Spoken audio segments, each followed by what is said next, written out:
Okay, so shall we start?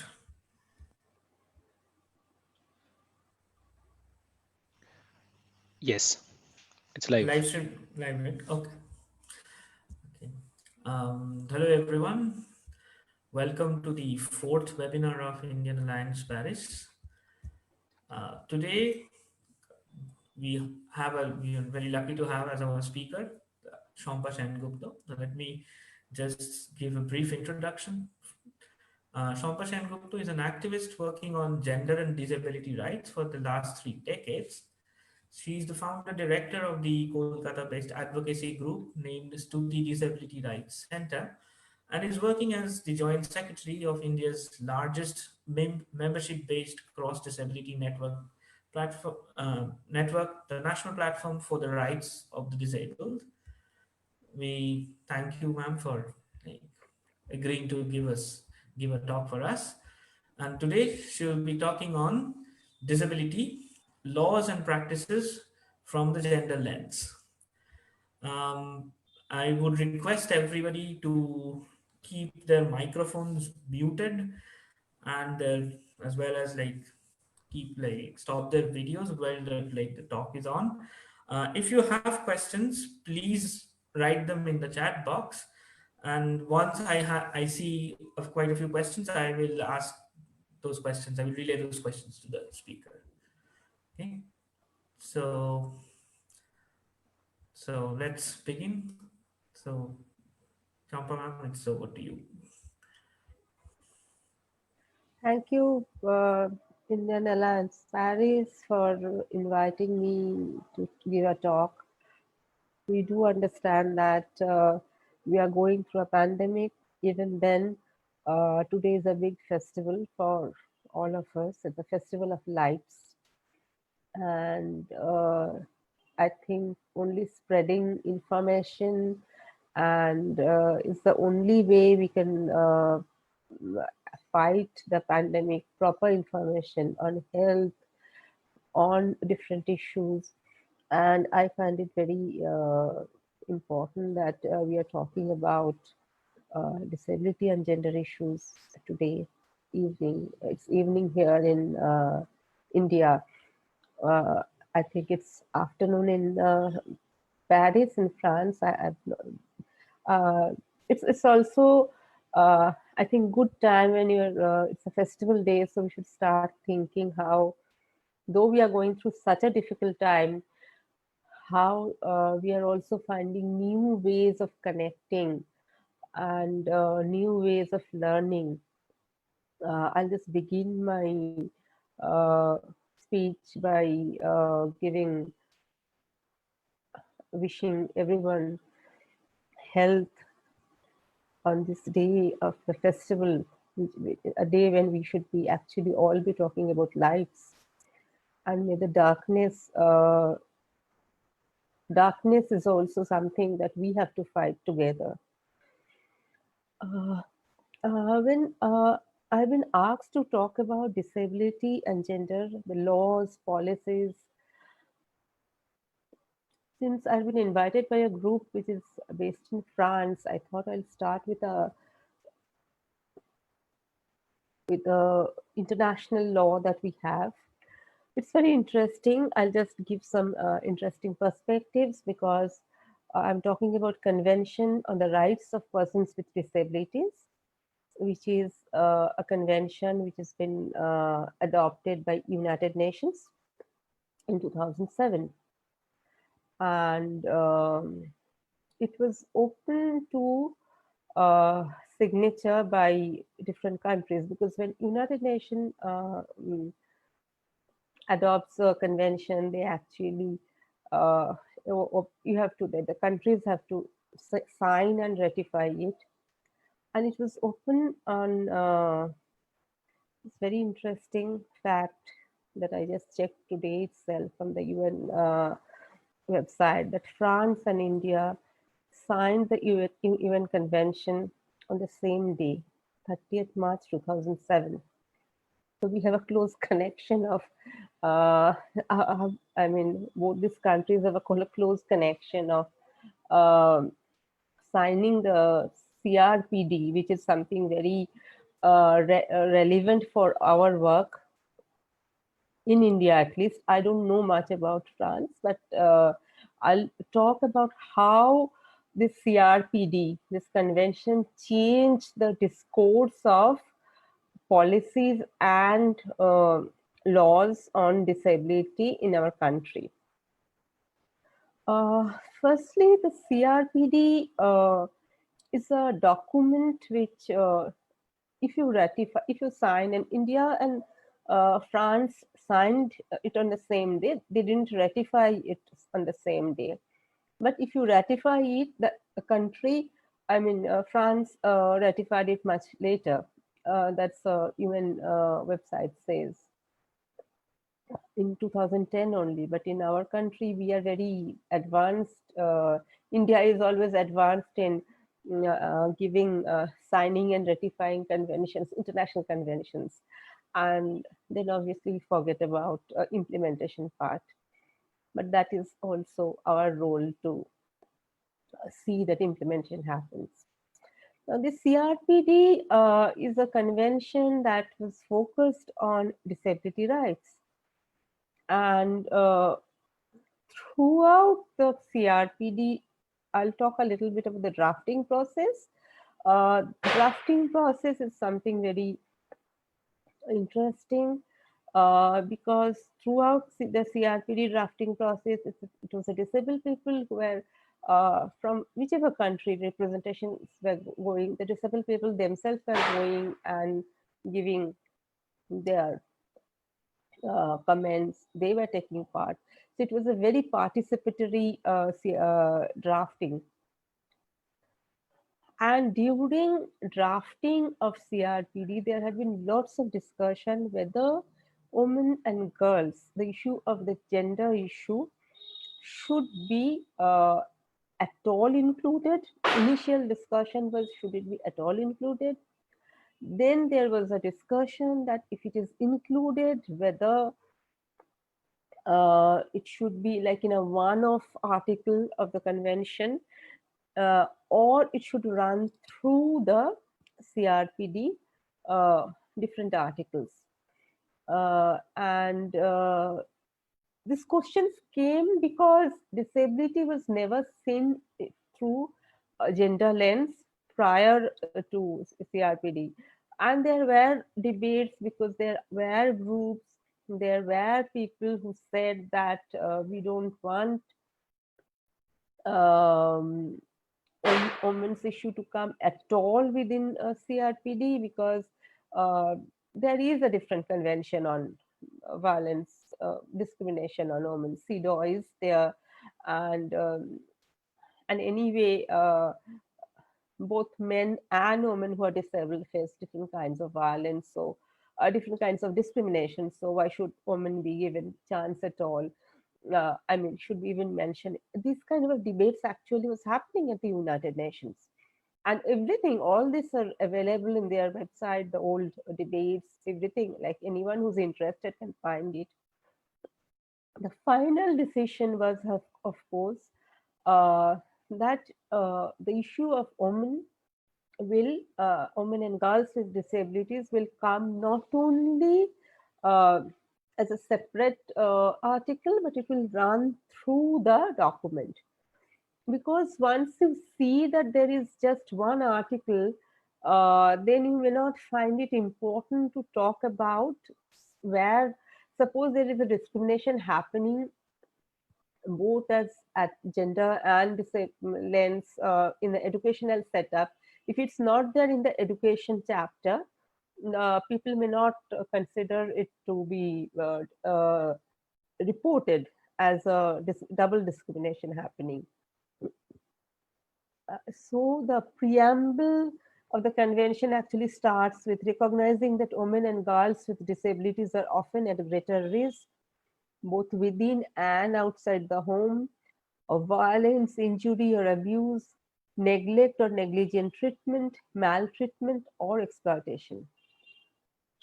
Now, this is something very interesting because you start with the preamble, then you have general principles where it says equality between men and women should be there. Then again, you have a separate article, Article 6, which is separately on women with disabilities.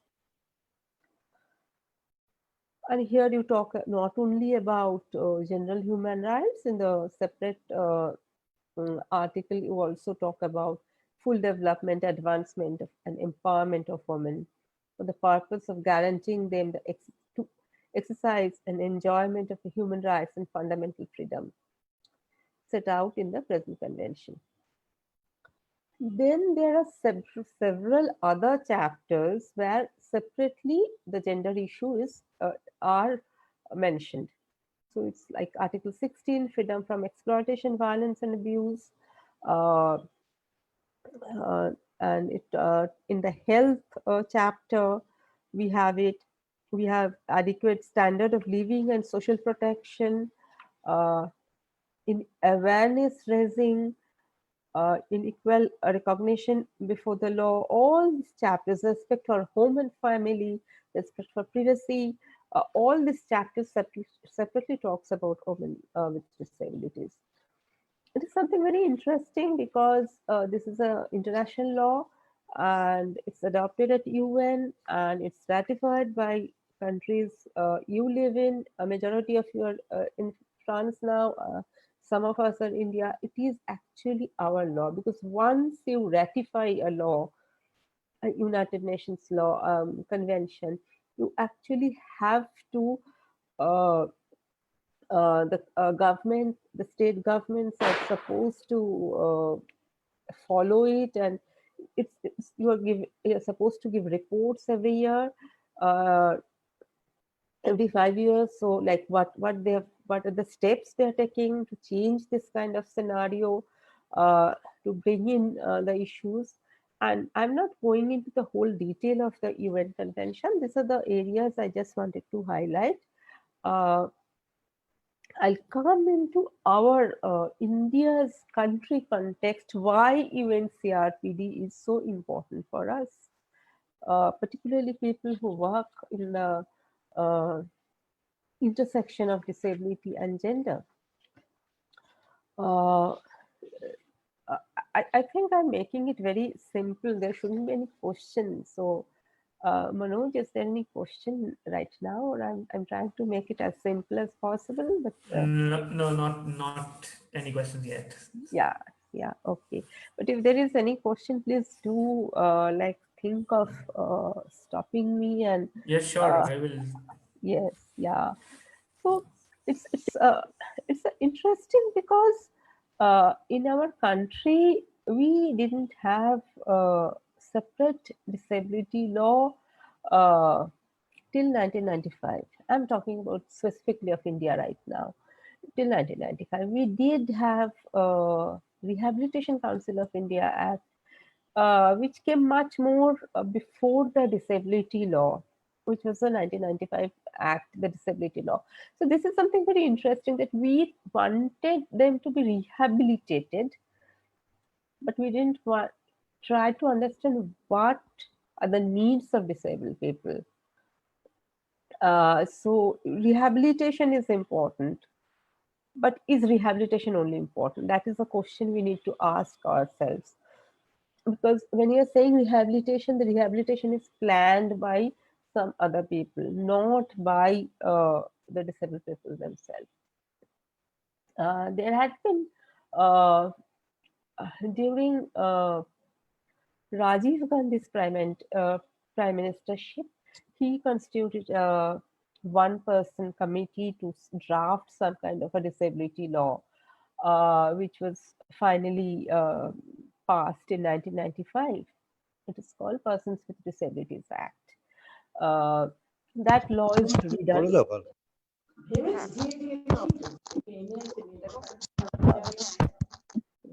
That law was uh, passed in 1995. It is something very interesting because when that law was passed, believe me, I was very happy because we saw something new coming up.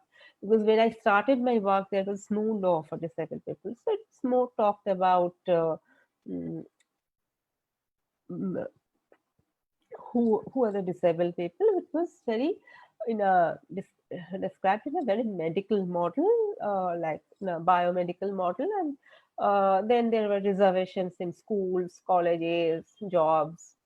So that was basically everything. I mean, there's not much, nothing much in the 1995 Act, because we were very happy because we were not, we didn't, because when we started working, there was no law at all. One of the interesting thing that I found personally in the 1995 Act is, of course, there was no gender. I mean, like, you cannot talk about, and we are talking about so many months ago, so many years ago. Uh, the issue of gender was not even like considered that this is something which you can talk about. However, within very like 1 or 2 years, people realized there's been a lot of gap in the 1995 Act, and people wanted to change it. The demands were coming because disability movement actually got some kind of a impetus with a new law coming up. So they wanted like, so what is the punishment if the school is not following this law is there? So this kind of questions coming up. There was no punishment clause in the 1995 Act, so how do we handle this? And this is the way we started. Actually, I think 1995 Act gave a shape of a movement. It's very interesting because usually in other cases it's a movement that gives a law, but in our case, in disability scenario in India, it's more the law that give us helped us to make a start a movement. It's in 1995 Act, when there had been several attempts to amend it, and there had been several calls by the government to amend it, to ask suggestions and this thing. I remember, I think it was in the year 2003 or 4, something like that. Uh, when from our organization, Shruti Disability Rights Center, we send like many people send suggestions. We didn't have internet then, so we used to like write letters and post it, and used to wait and see whether at all that letters reached the social welfare ministry and all that. So uh, it was all like seed post time. And I remember, so I got the chance to meet a very senior secretary of the concerned department. So uh, uh, it was in a seminar, so I just sort of rushed to him during lunch and said, actually, I'm Shampa from Kolkata. So he said, don't worry, madam, don't worry, madam. Whenever 1995, this is an anecdotal incident, but I just remember it so clearly. He says, don't worry, madam, don't worry. Whenever 1995 Act is amended, there will be a chapter on women with disability. And I said, but I didn't even say anything. Why are you saying this to me? He said, no, no, we actually got more than 600 suggestions from all over India regarding amendment. But your organization is the only organization that they want, because you have sent so many letters to us saying that women with disability should be included. So we start from there. We actually started from scratch. Even the organizations all over India, they were not interested in seeing gender in the disability law. In fact, when I presented, I'm giving all these anecdotal incidents not to talk about how, like, to say that I'm the pioneer or anything, but how our sector was also never realized that it's important. So when I presented a paper in a national conference on women with, it was a research paper on women with disabilities about the discrimination they face. So the chair who the lady who was chairing my session told me, your paper was good, but why are you bringing barriers within disability movement? So I mean, they just don't understand that men and women, what are there can be the lived in experience can be different. So she just refused to understand that. So that way, And in between, the CRPD happened. Because the CRPD people was drafted, there was so much discussion on women with disabilities issue by the CRPD committee, and we were getting all the information uh, through internet and all. Uh, Even the country level meetings were happening. This whole CRPD document actually changed the whole scenario, and now at present, not only we have specific in our current law mm, sections on women with disabilities. I think almost every organization, I'll not say they've become gender sensitive, I'll not say that, but they actually started realizing this is an important area. So you, I mean, for some people, it's like it's an UN document, okay, like uh, it's why it is an international thing. But for me personally, the UN document, I know, have seen how the common people's perception also change, and it's something very interesting. uh, what we have is, because CRPD was the first mention was prior to CRPD was adopted by UN. We had in India, we had a the first time we had a national disability policy, which was adopted by uh, our country, India. And in itself, and it was adopted a few months before CRPD was adopted in UN. And in this document, first time we saw government also, Indian government also talked in detail about women with disabilities. So that's a national policy. So we can see how perceptions change. And presently, I'll come to present this thing scenario, the present law that we have right now. And this national disability policy was very like, they talked about very like very positive aspects were there. They said that we steps shall be taken to provide short duration stay homes for women with disabilities, hostels for working disabled women, homes for aged disabled women. Of course, nothing of this is implemented right now. We don't have, and it was like it's 2006 document, and we are in 2020, so we don't, till now we don't have short stay home for women with disabilities. So when there are cases, there are almost every month we get cases of disabled women getting violation, particularly within home domestic violence. So they really do not have anywhere to go to, because short stay homes are not disabled friendly. And the women's group who run short stay home, they do not know, they are not equipped to uh, handle suppose a person, a lady who's got hearing impairment, to come and stay. So they don't know how to handle that kind of situation. So so these things are still lacking, but policy level we are getting things changed, and that is something very important to understand. Now, like as I Can said, I ask a question? yes, please.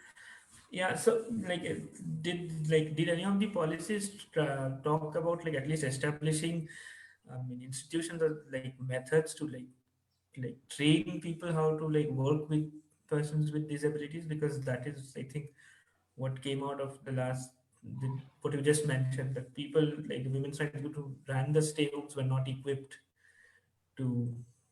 Yes, this is a interesting question, because see, the trainings, anyway, like I said, Rehabilitation Council of India is there. They are supposed to monitor all the trainings, but all those trainings are actually mostly majorly for special educators who will go and teach in special schools or give physiotherapy, things like that. But it's not for uh, say, suppose I run a women's group, and I run a short stay home.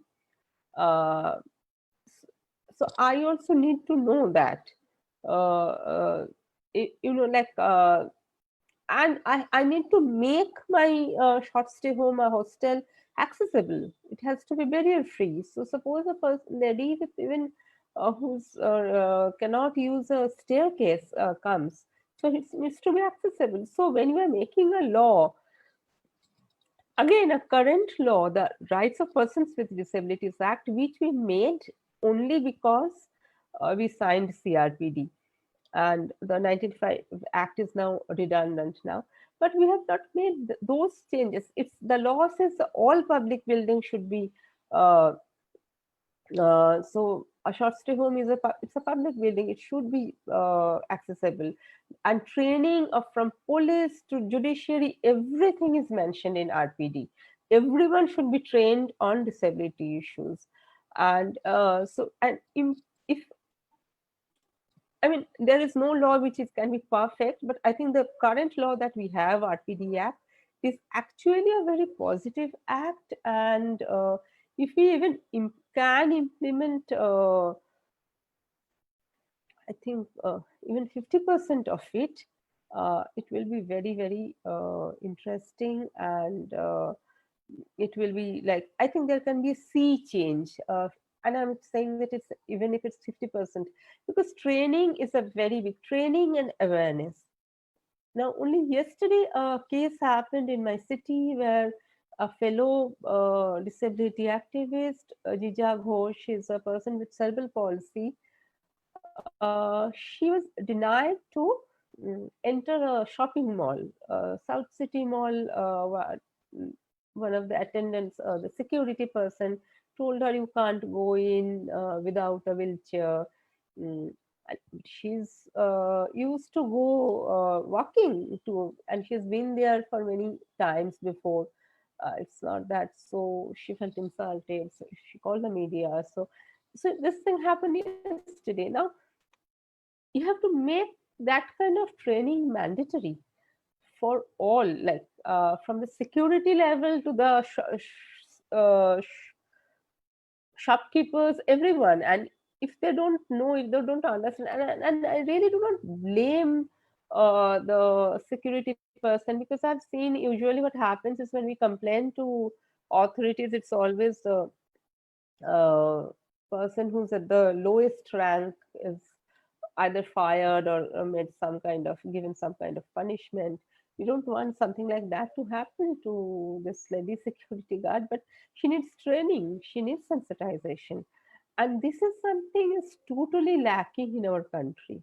And the RPD Act, Rights of Persons with Disabilities Act, actually talks about training, and there are many areas in the Rights of Persons with Disabilities Act where a separately gender issue is included. Again, exactly the way we had discussions during uh, drafting of CRPD. Here also discussions were similar, whether we should have women in one chapter, clubbed in one chapter, or whether we should have the issue of women in different clauses. So they had been very interesting. I mean, this whole journey is very interesting. I mean, that's what I find, that if anyone who's writing a history of the whole disability movement, this part, that how similarities we can see throughout the world and this country.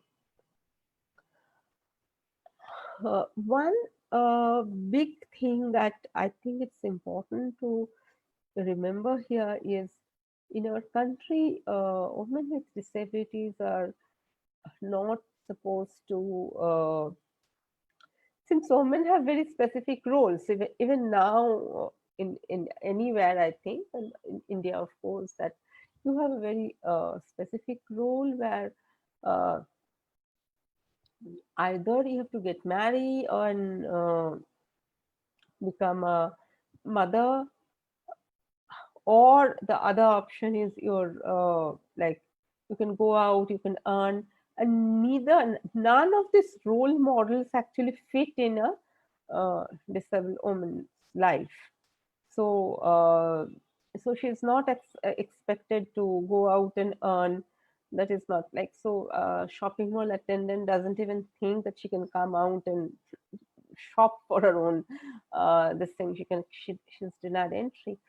And in this motherhood, marriage, all these issues are very much complex issues.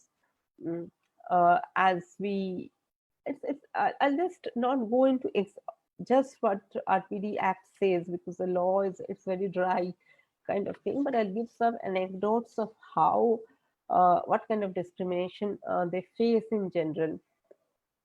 Now, very interestingly, even before RPD Act came into being, um, we had, uh, I think many of you remember the Delhi gang rape case, Nirbhaya case.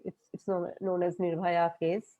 During Nirbhaya case, again there was a movement by generally a common people were very angry because it was such a terrible kind of violence happened in the capital, and so the government was forced to constitute a committee, Justice Verma committee, to see how rape laws of our country can be changed. And this Nirbhaya case actually gave us a very big chance, because we, as again, there were thousands and thousands of people writing to Justice Verma committee, and there were only 7 groups. Only few of us actually wrote to uh, Justice Verma committee and talked about what kind of uh, discrimination disabled woman face when she goes to lodge a complaint to police to, and when she reaches the court, the whole process we explained. They kept on asking for more details, more case studies, because they were not getting many case studies. So this is something that happened, and so we actually got the opportunity to meet the Justice Verma committee 3 times, because they were also not getting enough information. So they changed the law, and the Justice Verma committee could recommend. They had a recommendatory power, so they recommended that several clauses on women with disabilities should be included in the law, and that got reflected in our current rape law. So now our present laws that actually talks about violence on uh, general women and children includes disability component, but that came much before our rights of person of disabilities act came. So now we have separate laws for to look into sexual violence. We have sexual harassment at workplace, for protection of children from sexual offense, all of disability component. And we also have clauses on uh, women with disabilities in the main disability law. So now we have many laws. Like I say, that the main concern is, of course, how to implement it. And so, do you like to like ask any question of what kind of clauses we have, or should I just go into specific cases? Yeah, so I think there is like one question. So let me just read that out. Yeah. So if some, so it says like if someone with disability faces an issue, like where to go and how accessible is it in reality?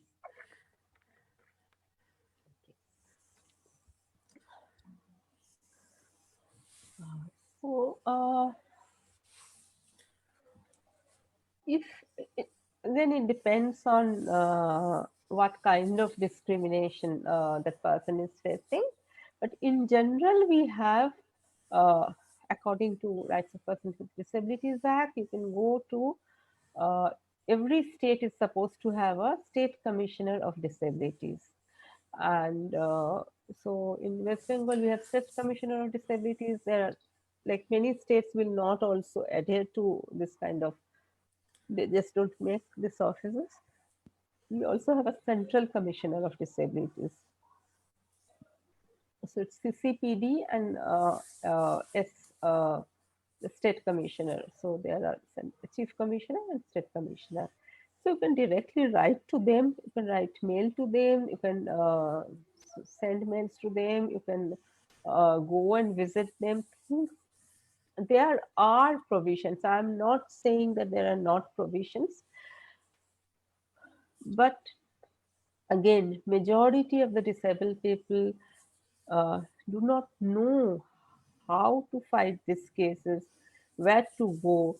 And I think there is a very interesting phenomenon that because I work in different movements, like there's been a lot of even in the media, people write about NHRC, National Human Rights Commission.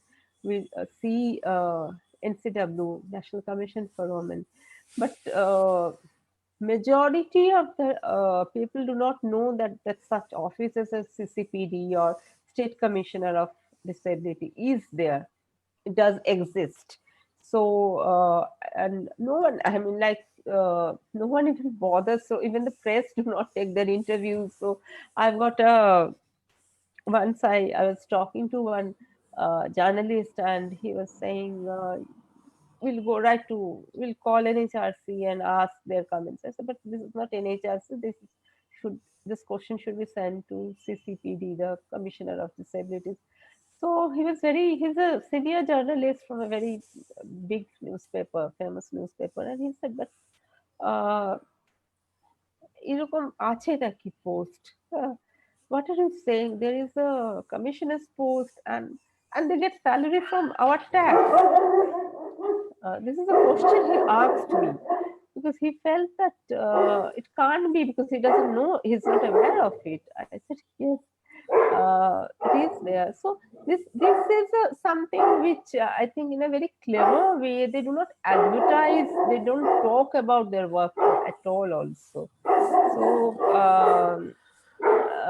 this is something very important that we must talk about, that such posts exist and such and these people have the power of they are actually of civil courts, so they can give orders and which is enforceable throughout the country. So does it answer the question? So it's like Abhishek's question. You can like directly say, Yes, absolutely. So, I mean, what else can we do? I mean, at least to advertise or like to propagate the knowledge. What can someone do online, for example? It says someone staying in France. Is there a way to disseminate this information properly? Like, can we help in Yes, any way? absolutely, because anyway, life has become online now with this pandemic. Everything is online. So I think the minimum thing we can do is even like even you people can find out the contact details of the CCPD's office, their the state commissioner's office. Everything is these things information are there uh, um, in the internet. So even if we start, I think, writing about these issues, the minimum thing that we can write about is like this is a place where you can complain, you can send. I mean, I just want these people to be like uh, just keep on sending petitions to them and make them work, make them answerable because, like I said, it's taxpayers' money. So yesterday only when Jija was not let, she was hassled near the shopping mall. So the moment I came to know about it, the first thing I asked is, no, we do understand that sensitization at the shopping mall level is important, and uh, all private agencies should be given some kind of responsibility. But it is also very important to ask what when such cases come up in media, did any like what kind of response state commissioner is doing, whether they're actually taking any action or not. Until and unless you talk about these things, I mean, we are just silent usually. We just say, like some people are saying, okay, so boycott South City Mall. I said it will not help. Even if 10 or 50 or 100 of us actually boycott South City Mall, I mean, it's actually finally it's disabled people who will be losing, and it's not the answer. So we need to make state responsible of, because it is their role to see that the law is being implemented. It's a commissioner's role. So that is something very important. I think we can make out a list, write about it, and these days, of course, we have our social media. There are different kind of blogs. A lot of people are. What I find is a lot of websites also, they say they do not get enough info articles on disability. They said, oh, uh, gender and violence on women, so we get this thing. We don't get any information on disability issues. That's the response I get from the websites. So if we can, as much as we talk and write about it, and like I'm ready to help you with any, if you need contacts and all that. It's something very important that we talk as much of these issues. Absolutely. Thank you so much. Yes.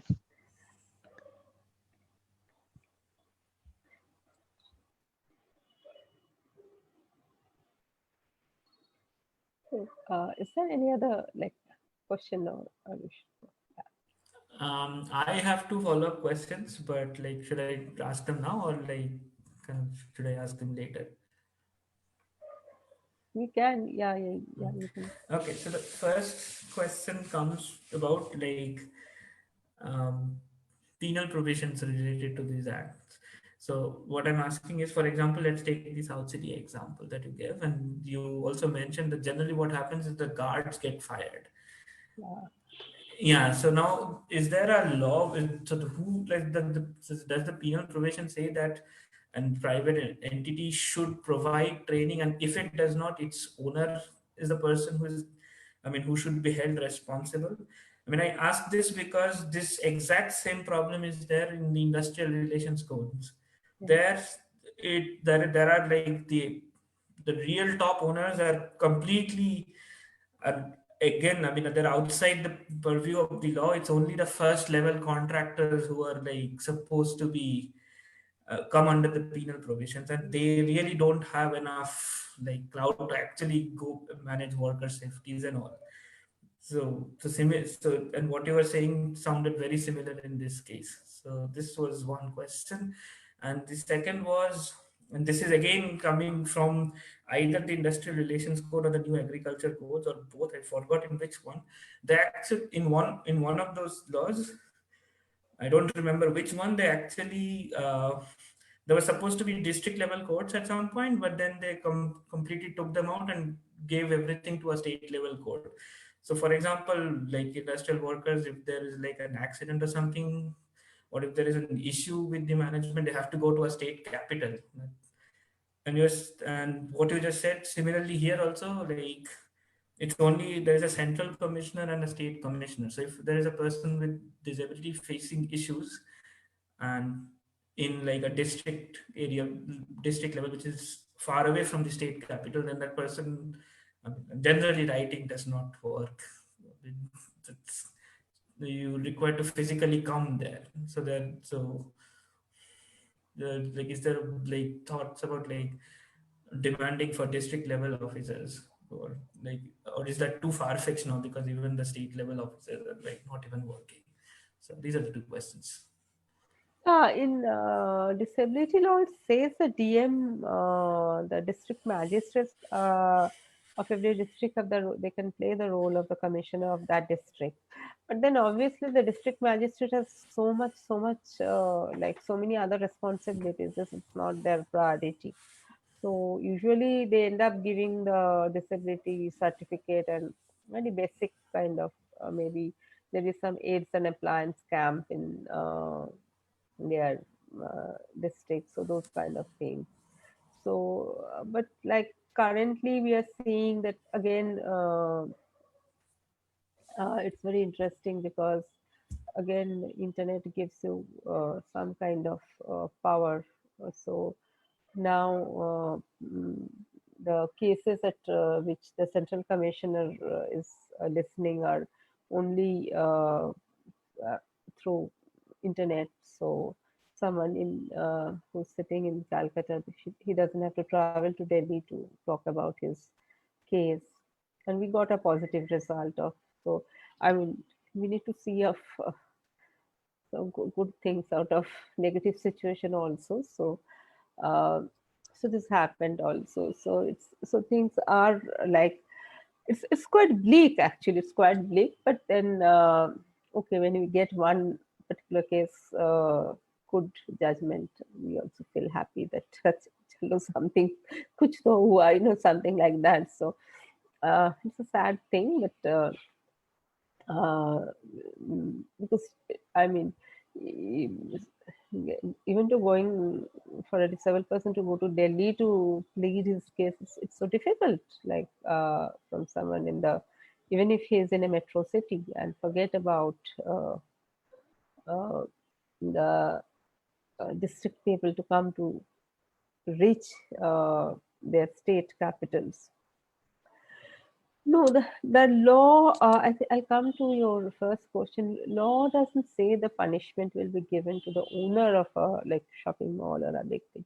So actually what we are trying to do is, yesterday only this incident happened. I had a long talk with a disabled lawyer who's not based in Calcutta. I talked to him today and I said, no, how do we handle this? Because every time a case happens, uh, it's a very sad situation, because every time a case happens, mm, it's usually like some kind of a little bit of sensation in social media, little bit of maybe one or two channels will cover the news, and then of course, as usual, Subcity Mall send a email to Jija today saying sorry and all that. So, and it just goes on. Maybe you go and have some talk with those people, some awareness event, and then it fizzles out.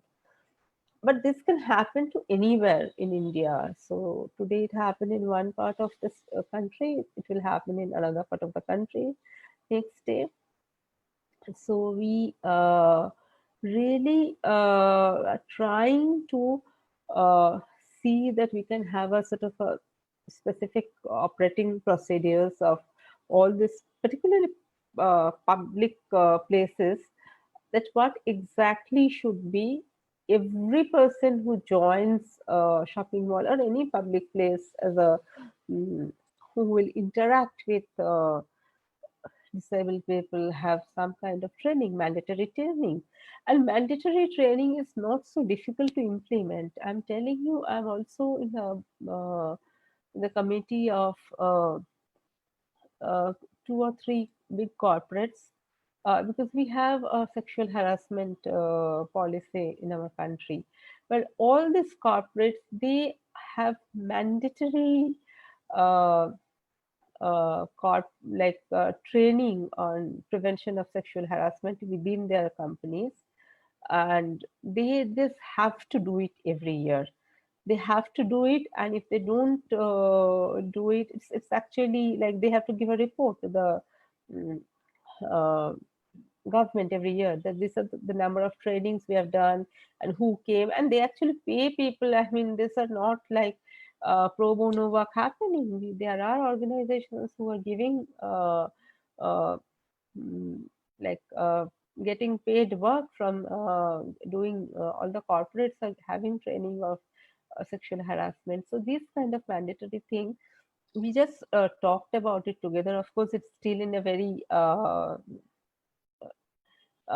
basic stage, but what we are trying to think is, because the disability department is so mm, what's the word to use, so callous. Yeah, it's such a callous department. They just don't care what's happening, so they just shift one left. If we give a letter to them, they'll just maybe transfer that letter to some other department. So we are really trying to include the consumer affairs department, because people, and it's very sad, but disabled people are consumers too, and that is something we need to remember. And this is consumers are like they are more active because people want more people to come in. So if you see the letter that South City Mall sent to Jija Ghosh today, is like, we want you to come every day, we want you to support. It's like, because they can't lose customers. So we need to, probably it's not very uh, well articulated in this Rights of Persons with Disabilities Act, but we need to use other laws and other avenues also. That is something I keep on saying, that disability is not a one-off subject. It's not just something that happened in one particular place, and we need to include all kinds of laws, all kind of wherever we can include the issue. We need to bring those positive aspects in our uh, law, in our way of fighting the discrimination, rather not to the law, but to fighting the discrimination. I had a question. Is it okay if I ask? Yes. I was wondering if you could say a little bit more about how gender and disability intersect or don't in people's experiences, particularly around harassment, because a lot of the gender discussion that I often see is around the binary of like man or woman. And I know you have written recently about experiences of people who may not identify with either binary identity, but I would be curious if you could say a little bit more also on what the work of advocacy around dismantling this binary is like with people, for people with disabilities.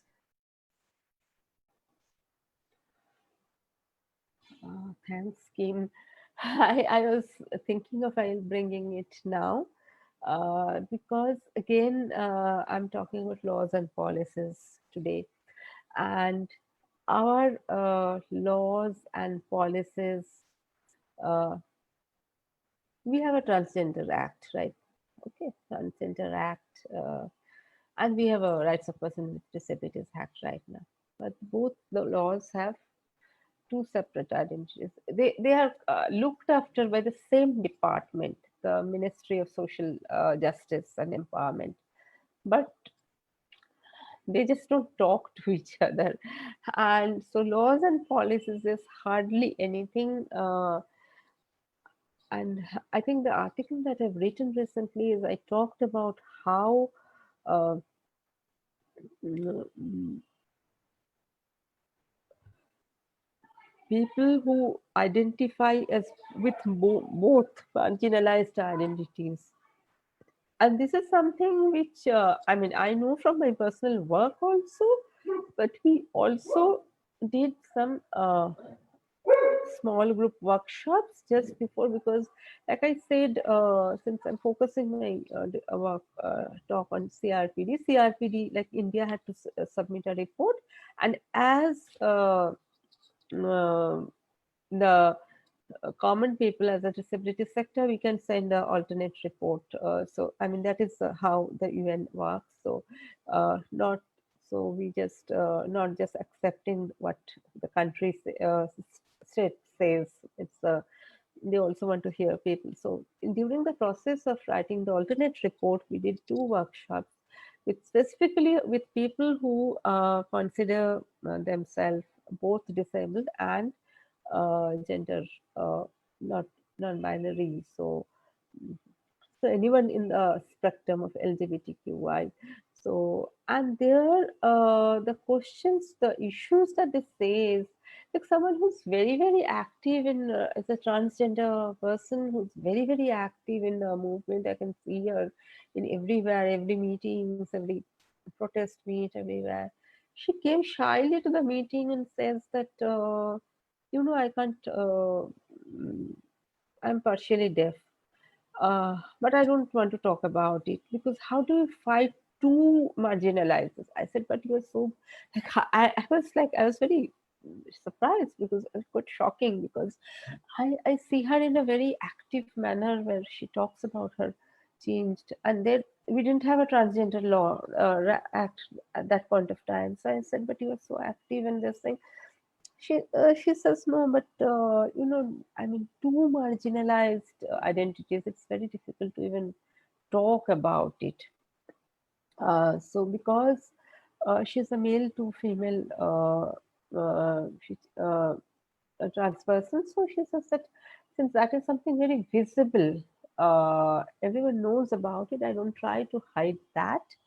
But mainly we're talking about because it's deafness, so I can hide that. So whenever there is two kinds of disabilities, sorry, not disabilities, one kind of disability and one uh, gender or sexual orientation, which is not non quote unquote normal. So whichever is visible, they say we will show whichever is visible because society anyway knows about it. And that is another level of discrimination because you are constantly uh, uh, suppressing your identity, either or. So, and actually, after I wrote that article, many people wrote to me, "This is your voiced our concern," and people are writing to me at the middle of the night. They think that we are like because we are not talking about these issues in India. So, at the policy level, there is nothing there. But there is always way to change. I mean, I just don't feel because I have seen so many changes in my life in the whole I mean, if I just talk about my whole travel of how I saw disability issues coming up in our country. So there's still, and it's difficult to change a law because then you have to go for amendment and then both the parliaments have to pass it and all that. But one thing is important that when we talk about, there are rules. Every law also have a rule. So and it's easier to change the rules because you can amend it. It doesn't have to go to the parliament. So there are, I mean, I think there is enough scope even for us now to fight for changing the RPD rules, the Transgender Act rules. Those options are there, but those are again a very long term effect. So I mean, everything takes long time, and like whatever I'm talking about is 30 years experience, so it took very long, but you can see changes, and changes do happen. That is, I think, important to accept that. And so yeah, so I mean, do you want any like more personal anecdotes, or does it answer the question? No, I just wanted to hear your reflections on this, and I really appreciate that. Thank you. Okay. uh, Could I this ask is just? something very, Yeah, yeah, sorry. sorry, yeah. Yes, like on the same note, like as you see, changes come. Like sometimes happy changes comes. Like in 2016, the amendments in transgender law, if I'm not mistaken, and then also came the 2019 amendment of transgender law. So like, how do you see? I mean, the uh, good changes versus are there changes that is happening that is taking us backwards in some sense among this RTA law or the RTA Act? Sorry, it's Yeah. There are a lot of negative things happening right now, and I mean, I just talked about some positive aspects because I mean, if you think of RPD Act or the gender-based laws, there are good changes happening, but a lot of negative things happening right now, and there are very much consolidated efforts to muzzle people's voice in our country, and that is something we need to think of. Presently, we have, uh, see, again, the law is there, CRPD is there, um, RPD Act is there. But even now, when there is a person, a 80 plus person who's suffering from Parkinson's disease, if he wants a sipper, he needs a sipper to, he cannot drink water from a bottle or a glass. So if he is wanting a sipper because he is taken into prison, it is right, and he's denied it, and the court gives a time like they will say the hearing will happen after 15 days. And can you imagine that you are actually saying a 80 plus person who's got Parkinson's, the High Court says that we'll give a permission to use to drink water after 15 days or 20 days. This is the kind of scenario we are going through right now. And uh, I mean, I mean, we are very, very, very unhappy with the way the judiciary is taking up disability issues, and and until and unless we keep on, we are changing different laws. We have our farm laws got changed, our privatization, everything that is happening is actually finally. Disability is not a, I keep on saying it's not a one-off issue. It is an issue that like we cannot just think it in isolation. So if you see RPD Act, I'll say, okay, this is RPD Act, it's very good. But how scenario in the country is happening in general, what's happening in the surroundings, that everything affects a disabled person. It's not a one-off issue. So there are a lot of negative things are happening right now, and we all need to fight it together. We cannot just say, okay, this is not disability, will not talk about it. Right to information, they're changing the norms, they're changing everything. And anyway, information milta kya hai? We are saying our right to, I mean, I can show the last few RTIs that I placed, and in every single I'm getting the same reply. We don't have this information. We are just transferring your letter to. So if I ask that, so how many women in our country, disabled women in our country got victim compensation in last say 2-3 years? This is a question I asked to the Department of Home Affairs. It's their due information. He said, we don't have this information. We are sending it to women and children. Now, this kind of things they're anyway doing. So where is the information? If you don't have information, if you don't have data, how will you work on it? The data is something very important for to bring in changes, and suppression of data is something that is rampant, and that is something we need to fight against. Does it answer the? Absolutely. Thanks. Yes.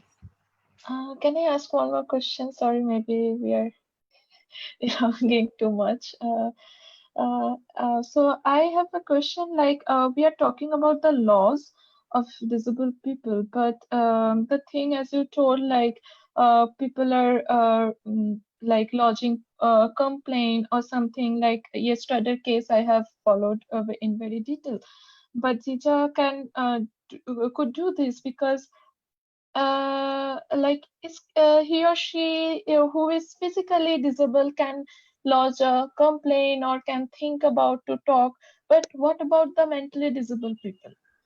Because I used to work with Pregnant House of West Bengal state government Pregnant House. I saw there mostly people over there got abused or molested and thrown out from the house uh, with who have disability like physical or mental, or sometimes pregnant people get disabled. Maybe they didn't born as a disabled, but staying at a road or without shelter, they become mentally disabled.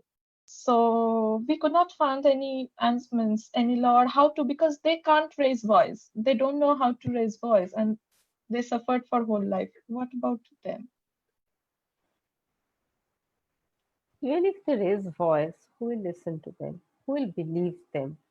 We need to question. We have to make a question in a proper manner. So suppose a person who's got any kind of either intellectual disability or psychosocial disability, even if he or she raise a question, who listen to them? And it's and this is again, I'm going back to CRPD too much. Maybe you might feel that it's going back too much, but this is what exactly the CRPD gave us, because CRPD says that legal capacity of every disabled person is same, and you cannot say that. I'll try to see if I have it. Yeah, here. It's Article 12, equal recognition before the law. State parties reaffirm that persons with disabilities have the right to recognition everywhere as persons before the law. State parties shall recognize that persons with disabilities enjoy legal capacity on an equal basis with others in all aspects of life. State parties shall take appropriate measures to provide access by persons with disabilities to support they may require in exercising their legal capacity. And if this is something which we go there in the UN, we sign, we ratify, and then suppose today I go to a police station and I say that, and the police officers realize that I may speak little incoherently at some point of time and say, "Pagla achish chole ja," it's just not acceptable, because legal capacity says that everyone have this thing. The thing is, like from the beginning, what I'm trying to say is we have good laws. We don't. It's the laws and policies is not much, not many uh, uh,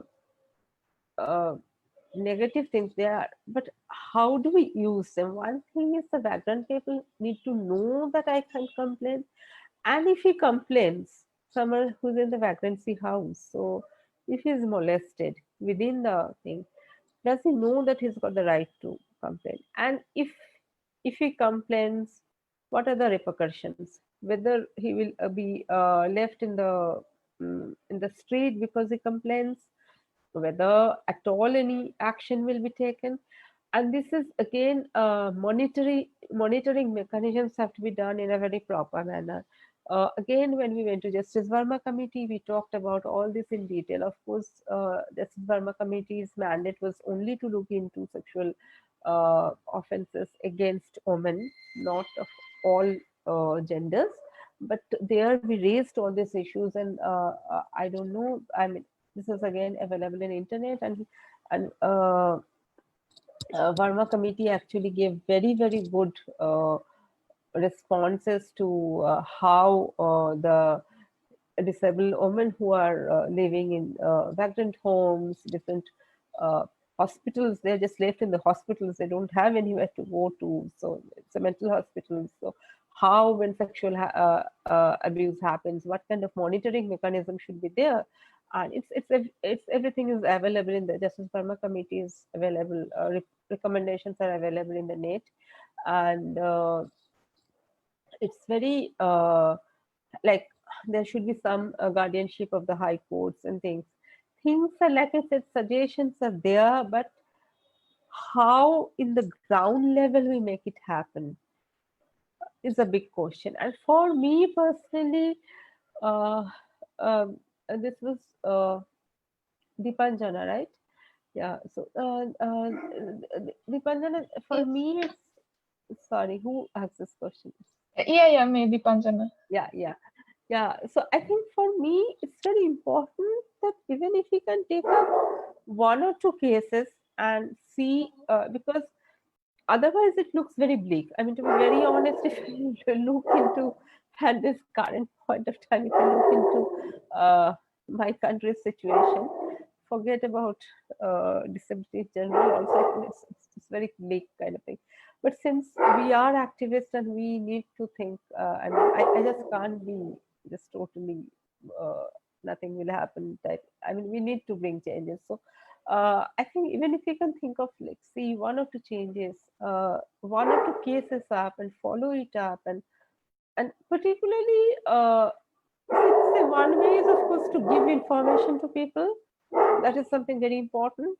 People need information at any form. And when I just Bangla du line likhe, even if you put it up in your Facebook in just 2 lines in Bengali, and I mean, you don't have to It's give like like all. engagement. We have to raise engagement and Yeah, conversation. yeah, and as many people, as many like all of us, we can sort of try to do it and to get engaged with the issue. And of course, since all this taking up cases, you can since you people asked how you can include it in your sitting in France also you can do certain things can be done.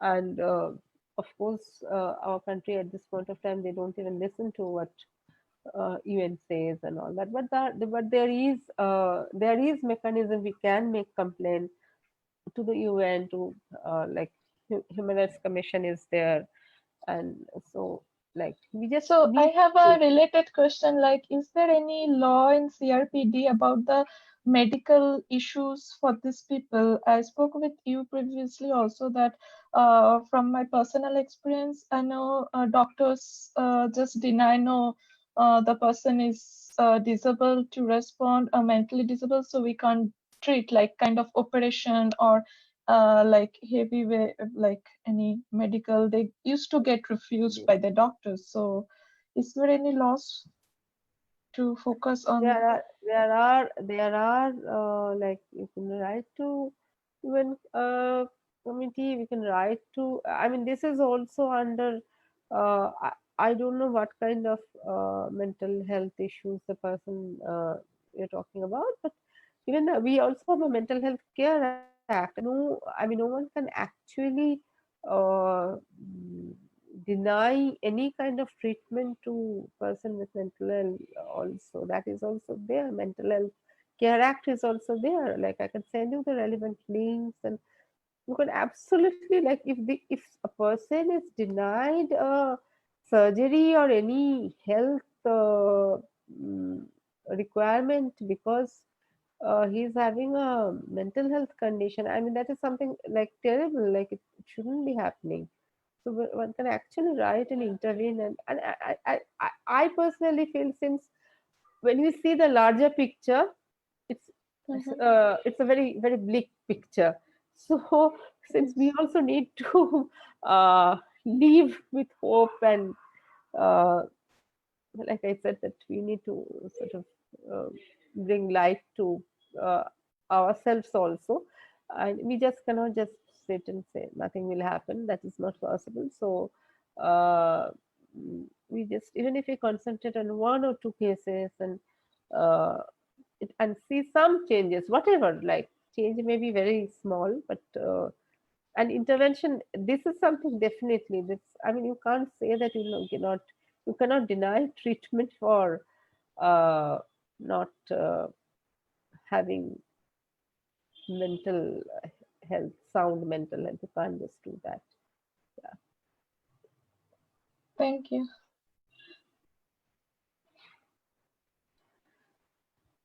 So are there any more question, or should we like go for conclusion? Or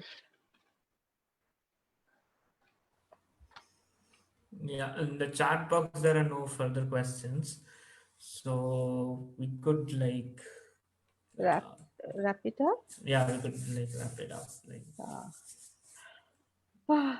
I And actually tried to bring in various issues.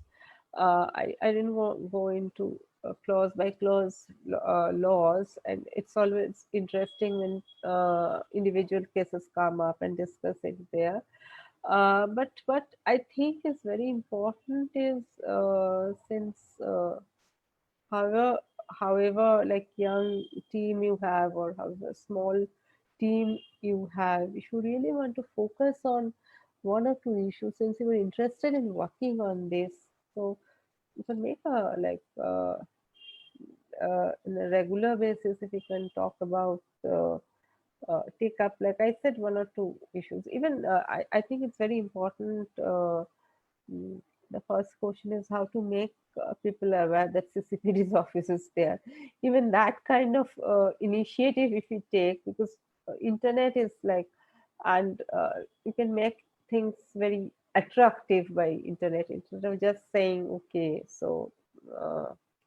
Because internet is something like you can make and people remember when they see a colorful picture, or even using a meme or some whatever, like it's very give us opportunity to uh, be little innovative instead of saying just writing uh, a big article. So people don't these days people's concentration is not there, so they don't read big articles. So uh, even if you can as an alliance, if you can take up one or two particular issues and sort of make things more visible, I think, and we definitely like to amplify that voice. That is something I don't know if it's doable, but maybe we can think of something like that. uh, and of course the issue you have to select which one you are more but I think in general disability issue people know so little, so even basic information like there is a commissioner something like that is very important to tell people. Actually, I was thinking on the same note that is there any database or any like a database of like school or home or something where people can go as like Monojit was here. So we made a group kind of for blind people to reading and writing group for them because like for exam and things they used to suffer a lot, Yeah, so to writers and readers even we can do it, means I can also do it from France to like read for them books or some notes or something to help blind students. So is there any database where like suppose if people doesn't know where to go, people doesn't know where to complain, so if uh, there will be any database to go or some home, suppose people ask like there is no one to take care some disabled person, especially mentally or physically in the home, they want to stay like send them some homes or like houses so taken care of. So is it possible to make a database or is already there is a database to help people?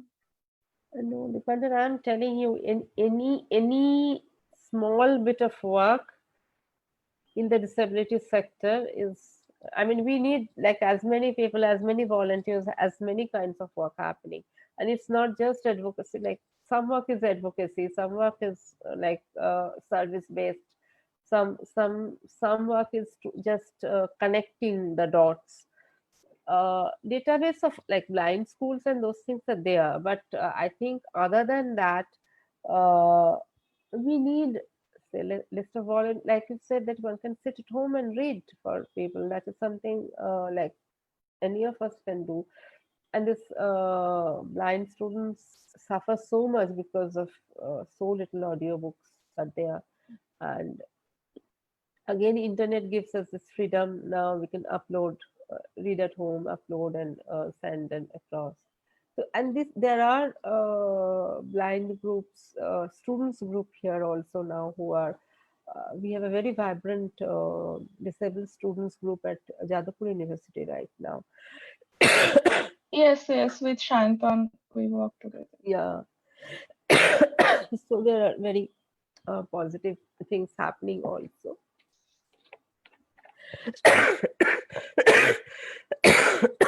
Sorry for this.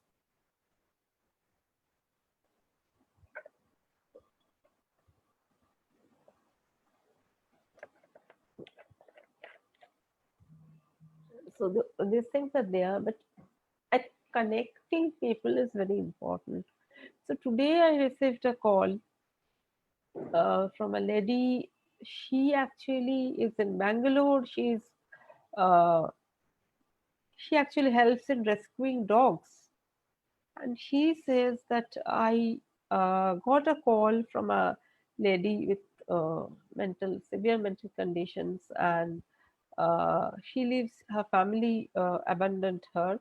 She lives with 3 dogs, and she now calls and says, "I can't take care of the dog. I say, is it okay to take away all the dogs because they may be her only emotional support and these things. So I'm looking for a mm, survivor of mental health group who can actually help this lady and this thing. And sitting at Calcutta, I don't know. And so having a list of uh, different kinds of people who can, and needs are so different. Like I said, disability is a like vast subject, and everyone's need is different. So blind students' need is totally different than this lady. She needs someone who will understand why she wants to give her the dog and what exactly is happening. So, since I'm not very sure how to handle this, and I said, but I am also sitting in Calcutta. I cannot help this thing. So I also need a list of people who in Bangalore who can at this point of time help her. And so making up even a directory of people from different cities who are ready to help, who are ready to connect, is also very important work. uh, so like I said, every bit of work in this sector is so important, because lack of information is the main problem in our sector. Yeah, I understood. Thanks.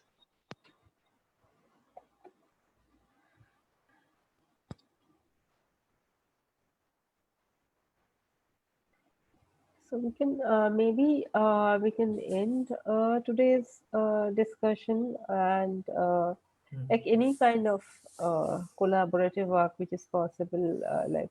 And again, I said it may sound very small, but it's not really like every work is so important in our country, and there's so many things so little things happening in this sector. And so from writing, which is an advocacy work, writing to the higher authorities, to connecting people, and I mean, this kind of things are also very possible. So, uh, so maybe with some possibilities of joint work, we can end our discussions today.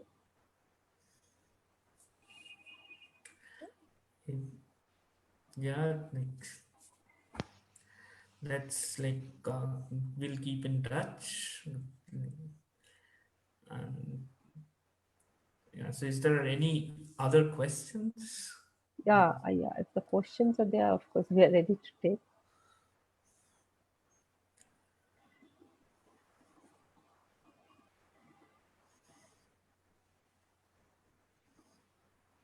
Okay, I don't think because I also don't see any question on the chat, and I just checked the Facebook Live. Also, there are no questions. So okay, so we can end today's talk. Thank you, ma'am, for giving this talk, and this talk will be available in IAP's YouTube channel, so you can go back and refer to it as well.